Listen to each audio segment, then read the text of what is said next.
Be bedtime. Good evening, everyone. How was your day? Such a long day full of joy, wasn't it? And now, are you ready for the last adventure before bedtime with me? Aha! Let's go. Today, we will discover a legend about the origin of a delicious fruit, the legend of the watermelon. Once upon a time, Anthony was an adopted child of the king. Although he was a prince, he always liked working and doing everything by himself. The king loved him very much and usually gave him many things. While other people looked at things that the king gave them as the most precious things, Anthony did not do like that.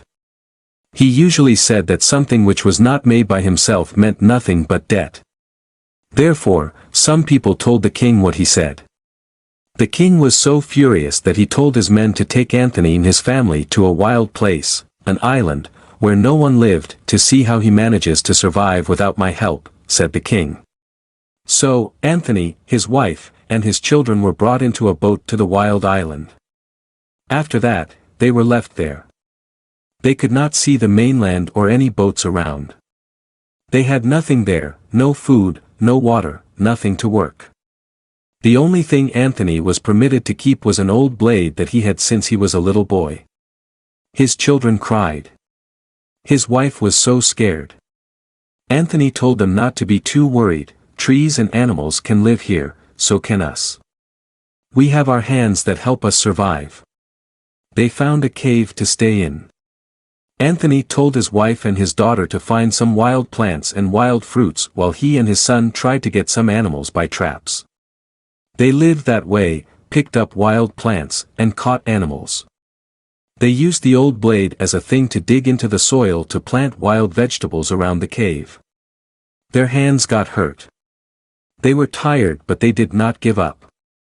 However, after a short time, animals got used to their traps so they knew how to avoid those traps. It became harder and harder to find food. One day, Anthony went to the beach while a bird was eating something. Suddenly seeing him, the bird hurriedly flew away, leaving a piece of fruit on the ground. That was a piece of a strange fruit that he had not ever seen before. The skin of the fruit was green, the flesh was red and the seeds were black. Anthony told himself that if birds could eat this kind of fruit, so could him. He tasted a bit, it was sweet and made him feel comfortable. So he kept the seeds and planted them. Let's plant the seeds with Anthony, shall we?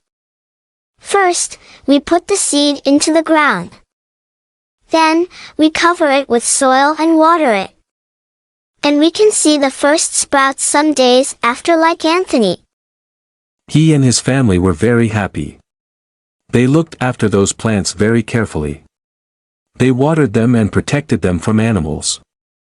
Those people were excited to see the first flowers and then, the first fruits were there. They saw those fruits grow bigger and bigger day by day. However, Anthony and his family had no idea when would those fruits ripen. That morning, they were surprised to hear the noise of ravens and did not know what happened. They went out and saw some birds eating their fruits. When seeing Anthony and his family, those birds hurriedly flew away. Now they knew it was time to pick their fruit. So excited, they tasted the first fruit and were so happy to know that from now on, they did not have to worry about how to survive here.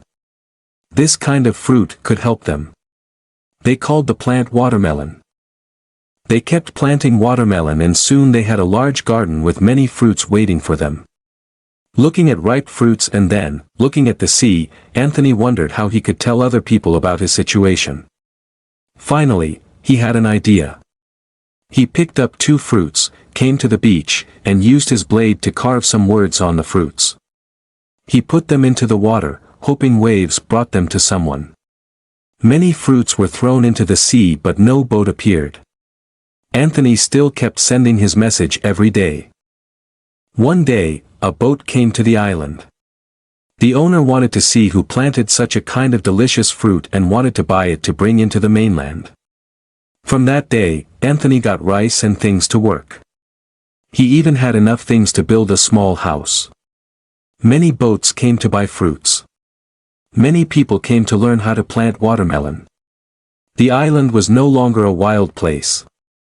Anthony still thought about the king as his father, and he sent some fruits to the king's palace.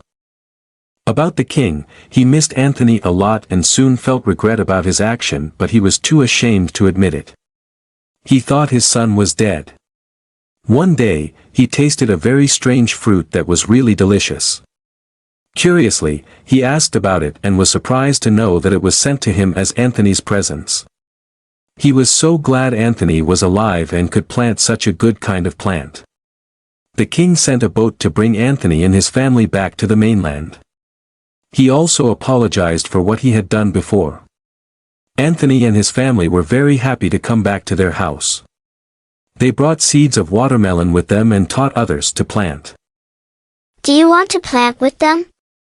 Let's put the seed into the ground. Cover it with soil and water it.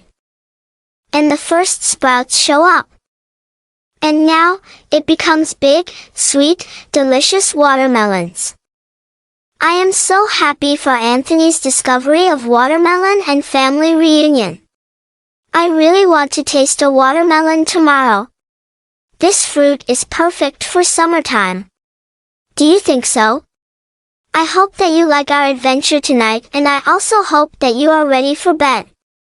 Thank you for joining with me and have a sweet dream.